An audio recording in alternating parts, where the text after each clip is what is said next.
आदरणीय इस कार्यक्रम के अध्यक्ष डॉक्टर वीरेंद्र सेमवाल जी, आदरणीय इस कार्यक्रम के मुख्य अतिथि माननीय श्री मंजुल पालीवाल जी, इस कार्यक्रम में स्वागताध्यक्ष के रूप में डॉक्टर नवीन गुप्ता जी और डॉक्टर सुनेत्री सिंह जी, इस सभागार में उपस्थित सभी भाइयों और बहनों, आज मैं इस कार्यक्रम में आप लोगों के समक्ष सामाजिक समरसता विषय पर दो शब्द रखने का प्रयास करूंगा, लेकिन मैं धन्यवाद दूंगा सभागार में बैठे हुए श्याम जी, प्रकाश जी जैसे मित्रों का कि उन्होंने ये अवसर मुझे प्रदान किया। सामाजिक समरसता के संदर्भ में जैसा कि अपने परिवार के विचार में जो एक स्थापित अवधारणा है वो कि सामाजिक विषमता युक्त जो स्थापित मानसिकता है उसको समाप्त कर समाज में समानता एवं एकता को स्थापित करना, यही सामाजिक समरसता का स्वरूप है। और इतना नहीं, सामाजिक विषमता कैसे होता, किन लोगों के बीच में होता है, उसके बारे में भी हम लोगों ने ये जान लिया है कि कहाँ कहाँ सामाजिक विषमता हो सकती है। जाति, लिंग, भाषा, सामाजिक एवं आर्थिक स्थिति के आधार पर जो भेदभाव होता है, उच्च निम्न का व्यवहार किया जाता है या ज्येष्ठता और श्रेष्ठता के भाव आते हैं, इसकी वजह से जो समाज में कटुता पैदा होती है, विषमता पैदा होता है, ये हमारी एक सोच है कि इसको कैसे दूर किया जाए। समाज में समानता कैसे आए, सामाजिक स्वीकृति कैसे बने, सबको सम्मान कैसे प्राप्त हो, सहिष्णुता और सामाजिक न्याय कैसे लोगों को मिल सके हमारे जो समाज के अंदर, इसका हम प्रयास करते हैं। और प्रयास करने का माध्यम हम शिक्षा के माध्यम से या समान अवसर प्रदान करने के माध्यम से या आपस में हम भाईचारा स्थापित करके संवाद करने के माध्यम से, अथवा सामूहिक कार्यक्रम होते हैं हमारे यहाँ, धार्मिक कार्यक्रम होते हैं, उनके माध्यम से हम सामाजिक समरसता का भाव समाज में पैदा कर सकते हैं। और अगर ऐसा हम करते हैं तो इसका फायदा क्या है, इसकी उपादेयता क्या है?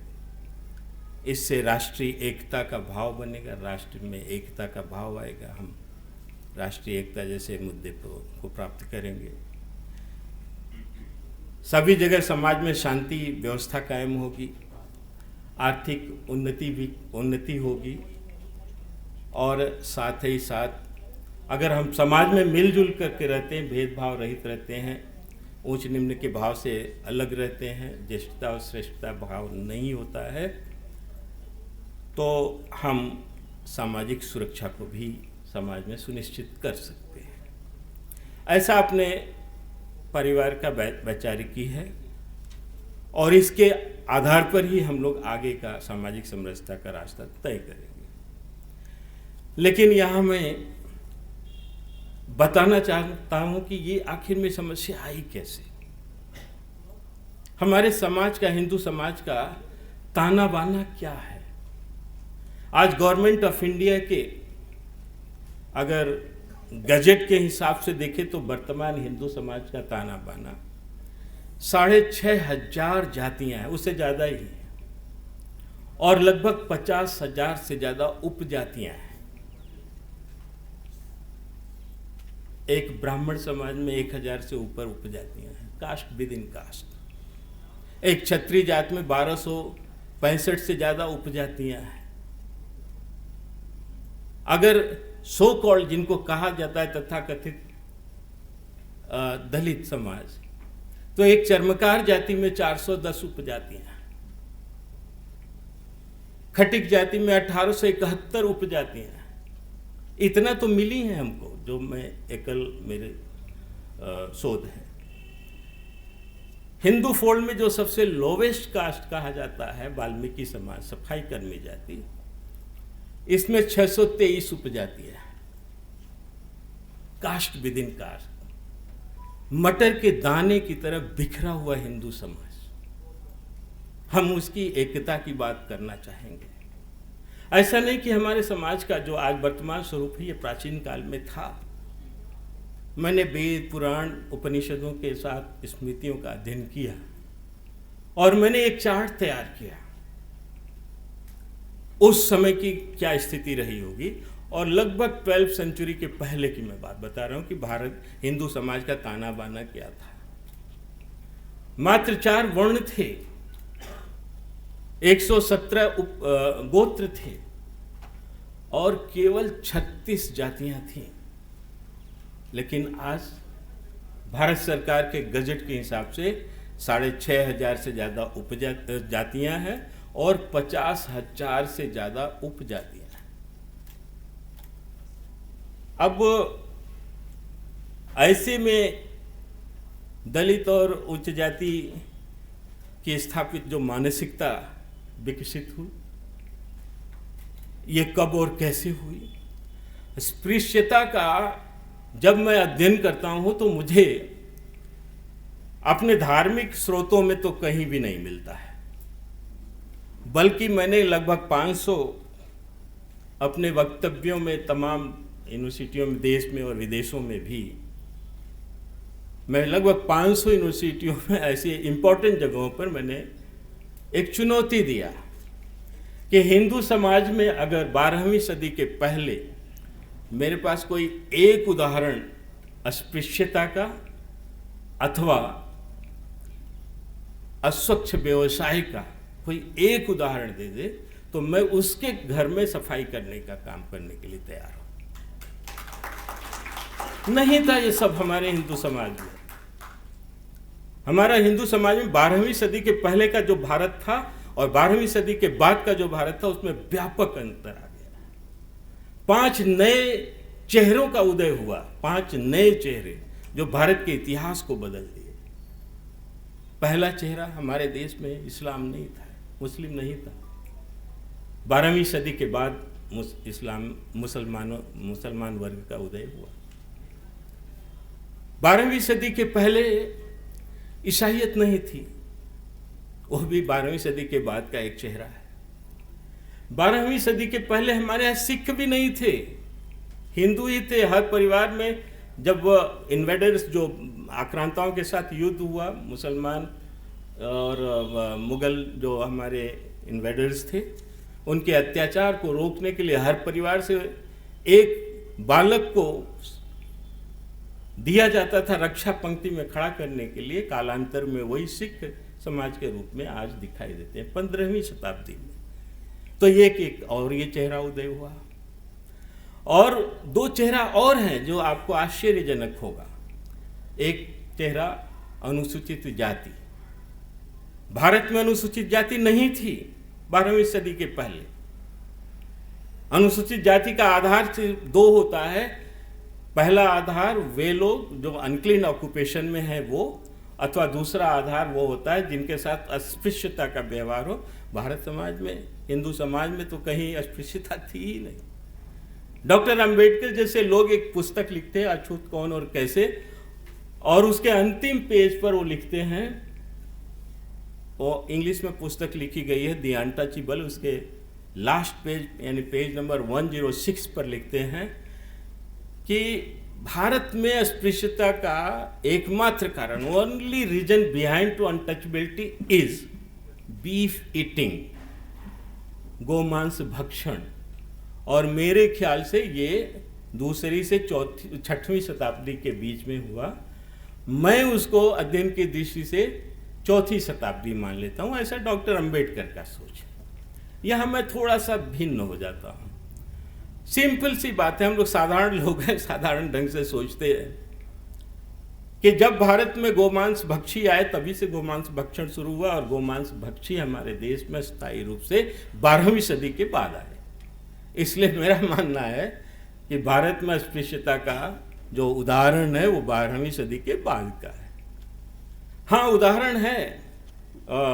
एक जब 712वीं सदी में मोहम्मद बिन कासिम ने सिंध पर आक्रमण करके सिंध के राजा को मार दिया, वहाँ पर कत्लेआम किया, लूटपाट किया, तो वहाँ के जो महारानी थी और वहाँ के और भी छत्राणियाँ थीं, उन लोगों ने मुसलमान उनके शरीर को छू न सके, उनके सील को छू न स्पर्श न कर सके, इसलिए उन्होंने जौहर व्रत के बारे में किया था। लेकिन ये अस्पृश्यता का हमारे अस्पृश्यता से कोई लेना देना नहीं। वो अस्पृश्यता धर्म के आधार पर था, और आज हमारे यहाँ जो अस्पृश्यता रही है दलित समाज के साथ, जो वो तो हिंदू फोल्ड की अंदर की है।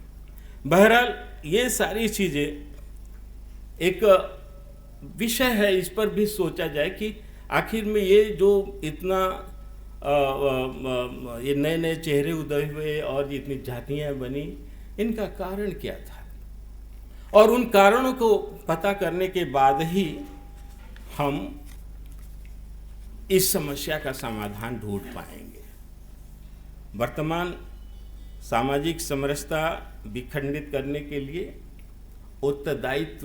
उत्तरदायी जो थी, जो शक्तियां लगी थी, जो बाहरी शक्तियां थी, उनके बारे में सामान्य रूप से 3-4 विषय लाया जा सकता है। समय कम होने की वजह से मैं जरा जल्दी और रेफरेंस छोड़ करके मैं बोल रहा हूँ कि ब्रिटिश सरकार, जैसे हमारे यहाँ था कि दलित शब्द का प्रयोग कब हुआ, तो दलित शब्द बहुत पुराना शब्द नहीं है।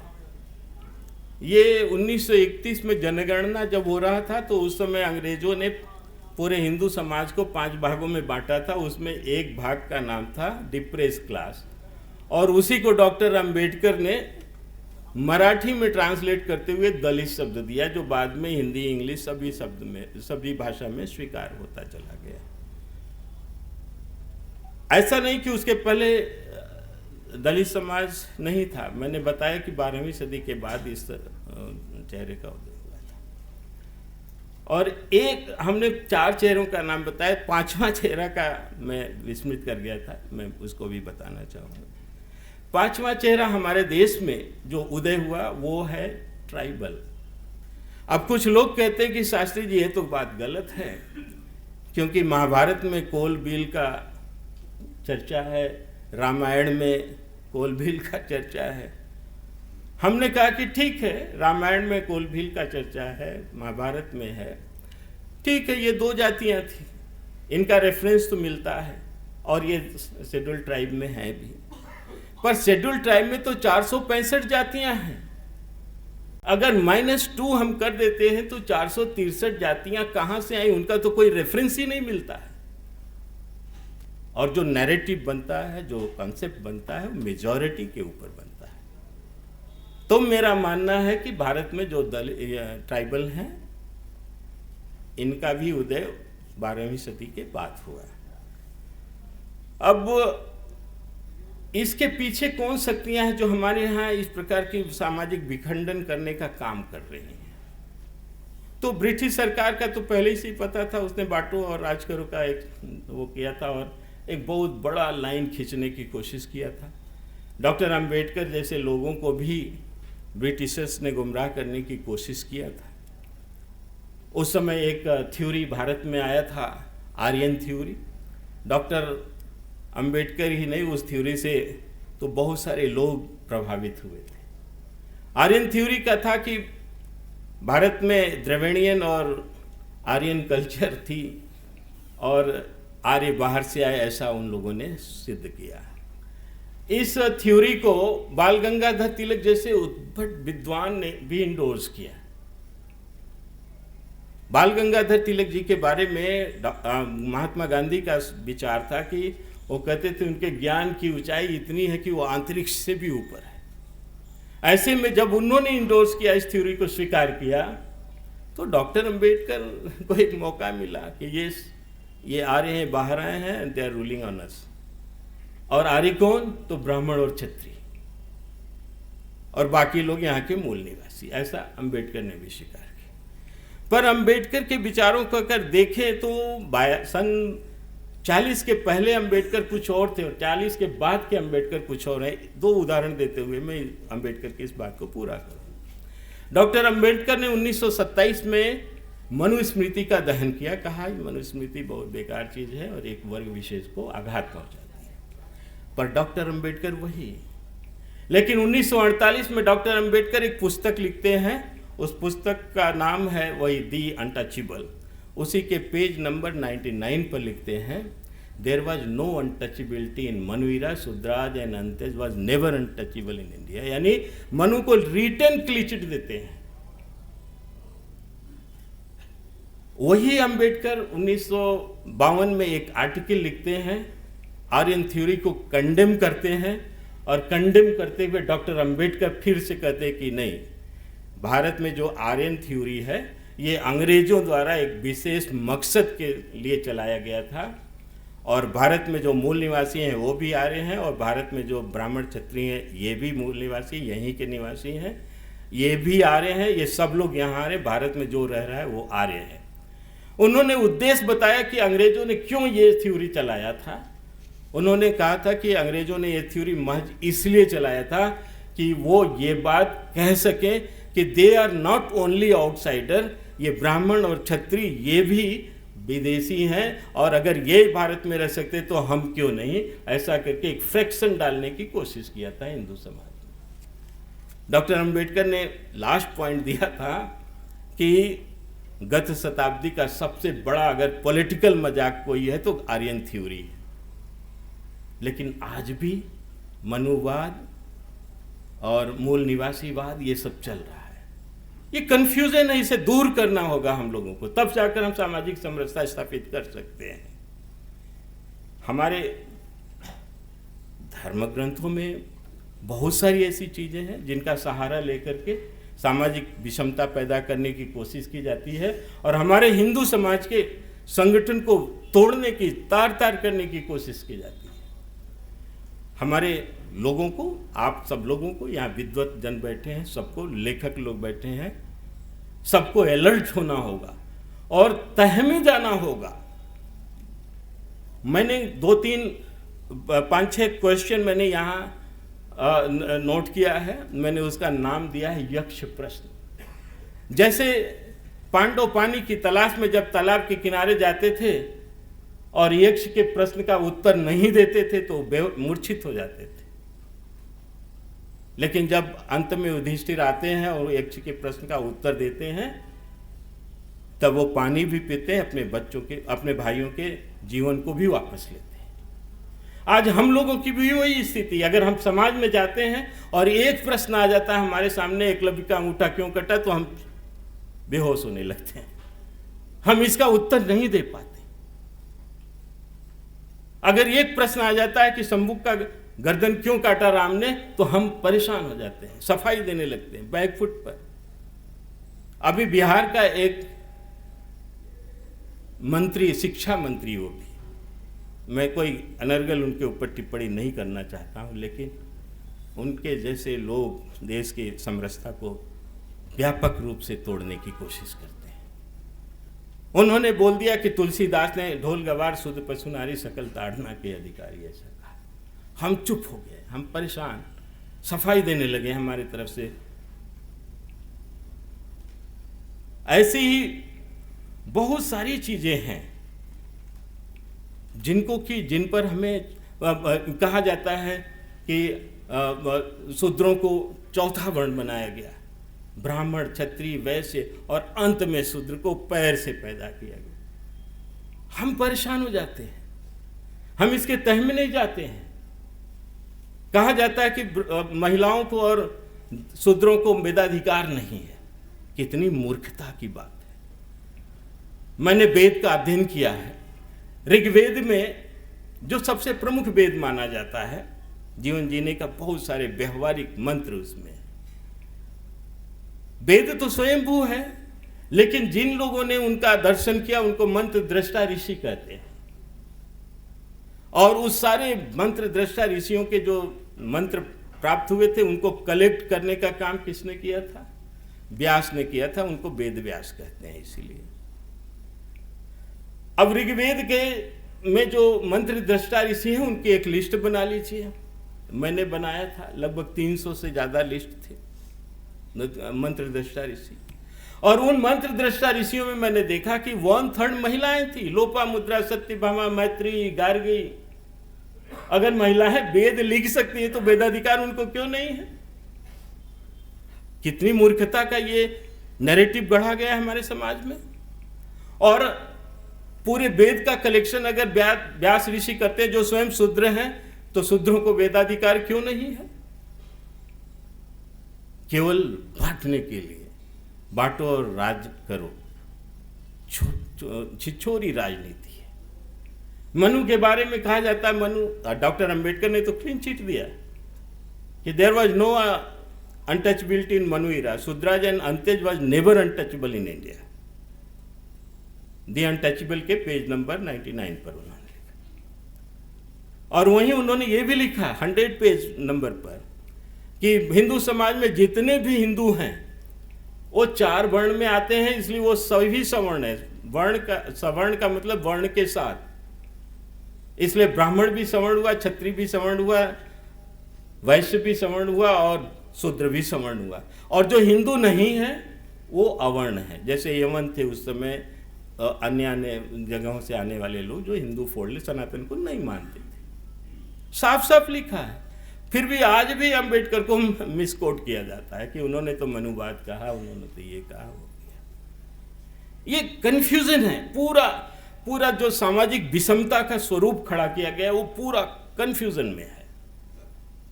आप बताइए ना, एकलव्य के बारे में लिखा गया है, दीनहीन आदिवासी बालक ब्राह्मण द्रोणाचार्य ने अंगूठा काट लिया। यही तो कोई खोल कर वो किताब देख नहीं रहा है, महाभारत को, वेद वन पर्वों को, क्या लिखा है वहां। हम कोई अपने मन की बात नहीं करें। मैं अपनी कोई कल्पना नहीं अभी तक बोला हूं, मैंने केवल जो वहां है वही मैंने बोला है। एकलव्य ने अपना स्वयं परिचय वन पर्व में दिया है। और वन पर्व में थोड़ा सा पानी होगा, वन पर्व में परिचय देते हुए उसने स्पष्ट रूप से कहा, अपना परिचय देते हुए, उस समय 2 राज्य थे महत्वपूर्ण, हस्तिनापुर था, मगध था, और एक आपका मथुरा था। मथुरा में कंस था। उसको मारने के बाद, कंस कौन था? कंस मगध के राजा जरासंध का साला था।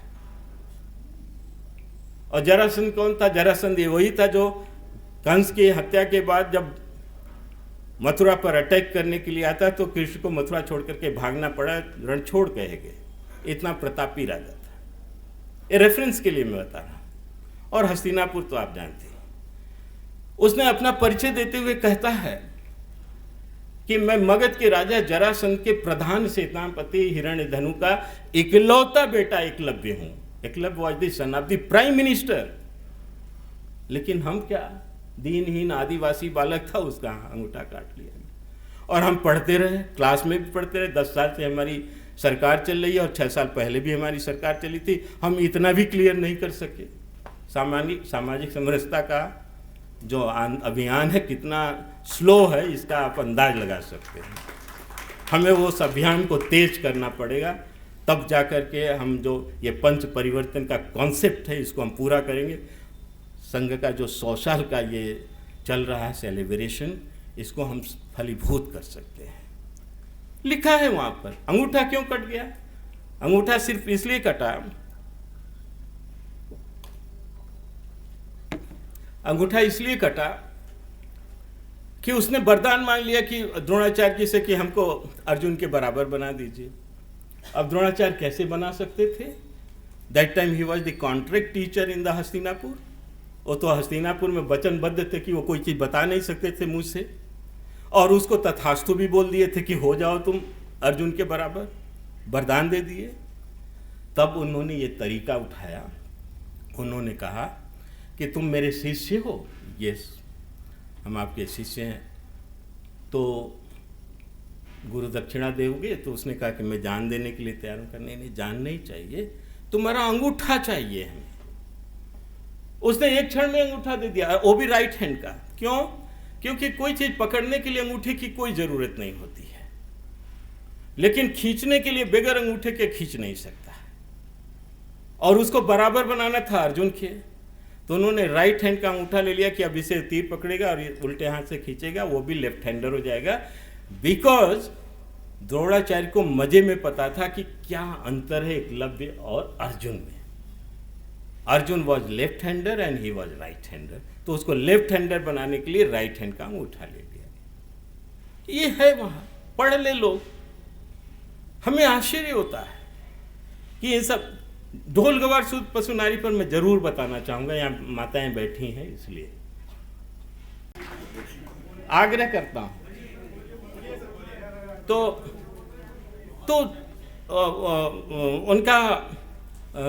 उनकी लाइफ में क्या था तुलसीदास की?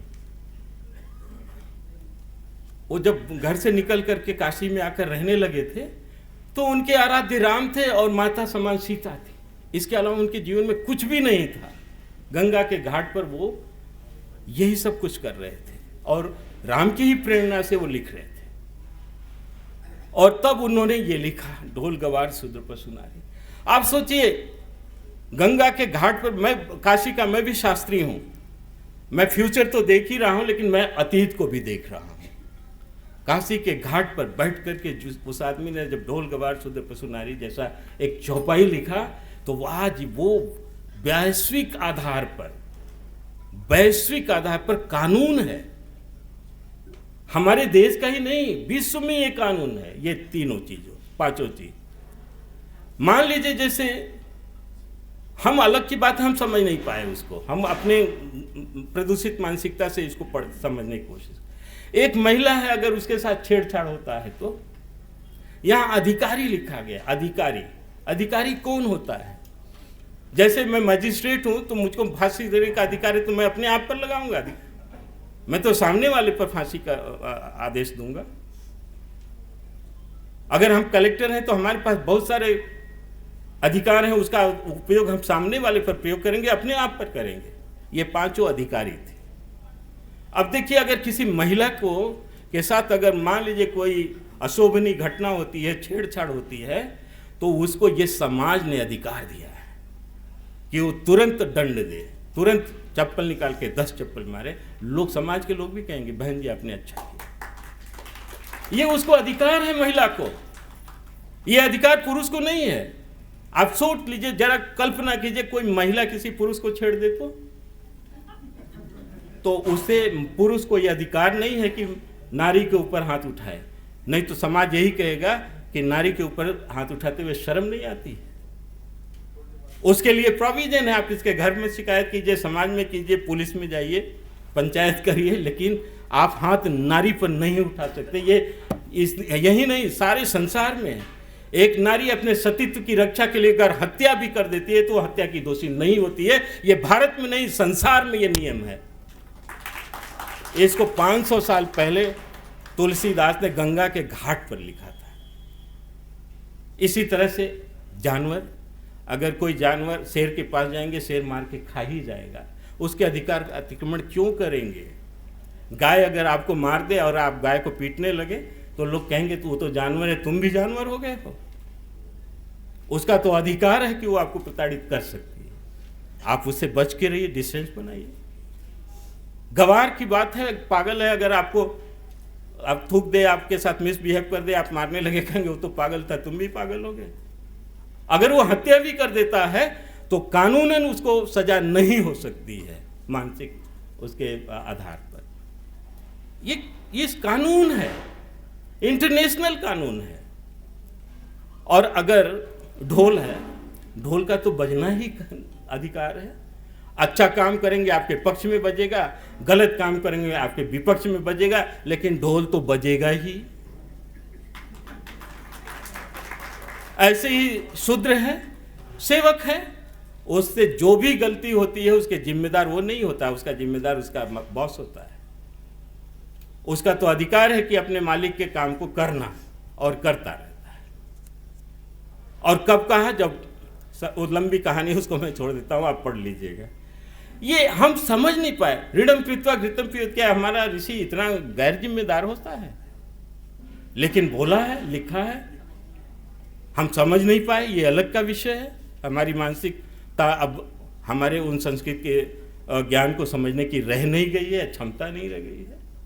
जिस दिन मैं ये सब चीज़ों को समझा हूँ, मुझे बेचैनी हुई, हफ्तों तक मैं बेचैन रहा। क्या है ऋण का मतलब? क्या होता है ऋण का मतलब? माइनस से होता है, लोन से नहीं होता है।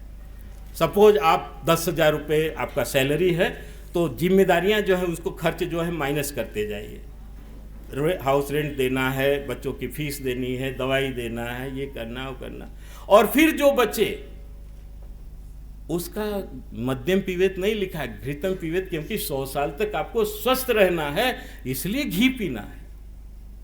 लेकिन हम ऋणम कृत्वा, कौन दिवालिया को कोई पैसा देने के लिए तैयार है क्या? और ऋण का मतलब कब से शुरू हुआ है? ये तो सैकड़ों साल पुराना लिखा हुआ है। लोन तो अभी सिस्टम चला है। तो ये सब चीज़ें हम लोगों को केवल आपस में फंसाने के लिए, हम हिंदू समाज, आप बताइए ना, ये दूर कैसे होगा?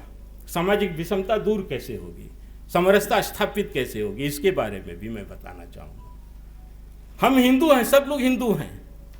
मैं तो राष्ट्रीय अंतर्राष्ट्रीय मंचों पर मुझको बोलना होता है, मैं जाता हूँ। 100 क्वेश्चन का जवाब दीजिए, एक का नहीं देंगे तो आप फेल होते माने जाएंगे। आज हिंदुत्व के बारे में पूछ लीजिए। एक बार पार्लियामेंट में लालू यादव ने मुझसे कहा कि तुम्हारा हिंदुत्व क्या है, बताओ वेद शास्त्री। वो विजय शास्त्री की जगह वेद शास्त्री बोलता था। हमने कहा कि आओ बैठो, बताते। कहा नहीं, तुम 5 मिनट में बताओ या 500 वर्ड में लिख करके दे दो, मैं घर पढ़ लूँगा। हमने कहा तुम्हारे पास 2 मिनट है तो मुझको दो। उसने कहा लो मैं अभी देता हूँ, आधे घंटे। मैंने कहा देखो, हिंदुत्व का अर्थ होता है हिंदू तत्व। तो कितने तत्व हुए? इतने भी नहीं कि याद करना मुश्किल हो। मनुस्मृति का अध्याय 6 और श्लोक नंबर 92 क्या है वहाँ लिखा? धृति क्षमा दम अस्ते शौचम इंद्रिय निग्रह धी विद्या सत्यम अक्रोधम 10 धर्म लक्षणम। यानी धर्म के 10 लक्षण होते हैं, यही हिंदुत्व के तत्व हैं। क्या ये 10 तत्व हैं? धृति मतलब धैर्य, धैर्यवान होना, ये हिंदुओं का एक कैरेक्टर है। धृति क्षमा का मतलब दया, करुणा। दम का मतलब साधना, तपस्या, योगा, मेडिटेशन या मेंटल कंसंट्रेशन। अस्ते का मतलब होता है चोरी न करना। शौचम का अर्थ होता है स्वच्छता और पवित्रता, दोनों अलग होता है। स्वच्छता बाह्य होता है, पवित्रता आंतरिक होता है। इंद्रिय निग्रह, आत्मनियंत्रण, अपने इंद्रियों पर, अपने शरीर पर फुल कंट्रोल करना। धी का अर्थ होता है आध्यात्मिक ज्ञान। विद्या का अर्थ होता है भौतिक ज्ञान, जिससे रोटी खा सके, प्रोफेशनल नॉलेज। सत्यम अक्रोधम, सत्य और अहिंसा, ये 10 तत्व हैं। इन 10 तत्वों में कोई एक तत्व अगर आत्मसात कर ले तो महात्मा हो जाएगा, और अगर 10 का 10 तत्व कोई आत्मसात कर ले, फुल्ली प्रैक्टिस करे अपनी लाइफ में, तो नर से नारायण की जो थ्योरी है वो यही थ्योरी है। इंसान ही भगवान बन जाएगा। यानी ये हिंदुत्व जो है, हिंदू तत्व, ये बेस्ट ह्यूमन बनाने का फार्मूला है। अगर इस फार्मूला को हम लोग आत्मसात कर लें तो फिर सामाजिक विषमता को जगह कहाँ मिलेगा? जरा ये तो बताया जाए मुझको। हम सब लोग सहिष्णु हो जाए, हम सब लोग अच्छे हो जाए, दयावान हो जाए, क्षमतावान हो जाए, विवेकफुल हो जाए, कहाँ से रह जाएगा? हिंदुत्व का प्रचार प्रसार करना ये हमारा दायित्व इसलिए केवल नहीं है कि हम हिंदू हैं। हिंदुत्व का प्रचार प्रसार करना वैश्विक स्तर पर ये मानवता और इंसानियत की सबसे बड़ी सेवा है, मेरा मानना है। इसलिए ये सब है। मैंने इस पर काम किया है। मैंने एक पुस्तक लिखा हूँ, सामाजिक समरसता शास्त्र। मैं चाहता हूँ ये सामाजिक विषमता, हमारे यहाँ कास्टिज्म केवल नहीं है, हमारे यहाँ कास्टिज्म के रूप में भारतीय उपमहाद्वीपों पर, लेकिन अन्य यूरोप, अमेरिका, ऑस्ट्रेलिया, अफ्रीका जैसे महाद्वीप पर रेसिज्म है, प्रजातिवाद है। और पूरे वैश्विक स्तर पर अमीरी गरीबी है। अमीर गरीबों के साथ वैसे ही भेदभाव करते जैसे गोरे लोग काले लोगों के साथ या अपर कास्ट के लोग लोअर कास्ट के साथ। यह समस्या ग्लोबल है और इस ग्लोबल समस्या का समाधान अगर कोई दे सकता है तो भारत दे सकता है। आप देखिए ना, क्लासिज्म जो वर्गवाद है उसके लिए तो कार्ल मार्क्स लेके लेनिन तक क्या नहीं किया। उन लोगों ने तो इंडोर्स किया कि खूनी क्रांति भी अगर समानता लाने के लिए आवश्यक है तो हम करेंगे। क्या यह संभव है? क्या यह मानवीय परख है? ऐसे ही यूरोप, अमेरिका, ऑस्ट्रेलिया, अफ्रीका में रेसिज्म है। डॉक्टर मार्टिन लूथर किंग से लेकर के नेल्सन मंडेला तक मर गए, लेकिन अभी 3 साल पहले पूरा अमेरिका रेसिज्म की वजह से जल गया था। और भारत में तो 200 साल से समरसता लाने के लिए, जातिवाद मिटाने के लिए प्रयास चल रहा है। आज हम लोगों को यहाँ खड़ा होकर के ये भाषण करना पड़ रहा है कि हिंदू समाज से विषमता हटाया जाए, समरसता स्थापित किया जाए। कब तक चलेगा? मैंने इस पर काम करते हुए मैंने कहा कि एक ग्लोबल लेवल पर सामाजिक समरसता शास्त्र जैसे विषय को पढ़ाया जाए और सामाजिक विषमता केवल भारत का नहीं बल्कि दुनिया भर के सामाजिक विषमता को समाप्त करके सामाजिक समरसता स्थापित किया जाए। बंधुओं, मेरी बात को आप लोगों ने ध्यान से सुना। मैंने बहुत संक्षिप्त में, बहुत काट कपट कर किया। हमने अगर 5000 पेज सामाजिक समरसता पर लिखा है तो यहाँ कम से कम हमको बोलने के लिए 50 पेज के लिए तो समय चाहिए था, लेकिन फिर भी मैंने जितने प्रश्नोत्तर का भी रखेंगे। हाँ, तो मैंने अपनी बात को मैं यही समाप्त करता हूँ। और श्याम जी, प्रकाश जी, भाई साहब हैं, सबको मैं धन्यवाद देते हुए अपनी बात को यहाँ पूर्ण करता हूँ।